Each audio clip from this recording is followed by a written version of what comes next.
नमस्कार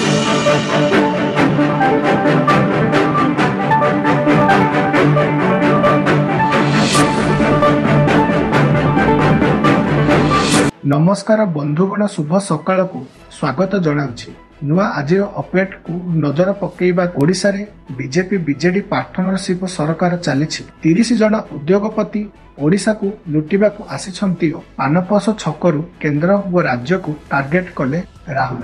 भारत जोड़ न्याय यात्रा बेले राउरकेला पानपस छकरे केंद्र व राज्य सरकार को टार्गेट कले कांग्रेस सांसद राहुल गांधी। राहुल कहिछंती ओडिशा रे नवीन पटनायक और नरेंद्र मोदी पार्टनरशिप रे सरकार चलीछि। संसद रे एभली दृश्य देखिथिबा कहिछंती।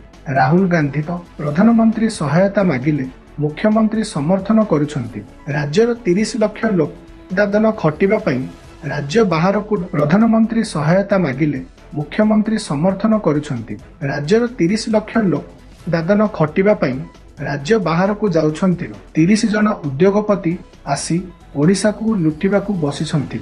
गरीब आदिवासी दलित व पछुआ वर्ग अवहेलित होई रहिथिबा अभियोग आनिछंती। राहुल गांधी ओडिशा रे बहु शिल्प प्रतिष्ठान बंद रहिथिबा बेले बेरोजगारी वृद्धि पाइछि। अन्यपटे कांग्रेस लोकंक पाई लड़ाई जारी रखिछि। पानपस परे राहुल राजभांगपुरर रानीबंध निकट बिरसा मुंडा पड़िया रे मध्याह्न भोजन करिवार कार्यक्रम रहिछि। परे रानीबंध ठारू यात्रा आरंभ निकट बिरसा मुंडा पड़िया रे मध्याह्न भोजन करिवार कार्यक्रम रहिछि। परे रानीबंध ठारू यात्रा आरंभ करी कुत्रारे जनसाधारण को उद्बोधन देबे।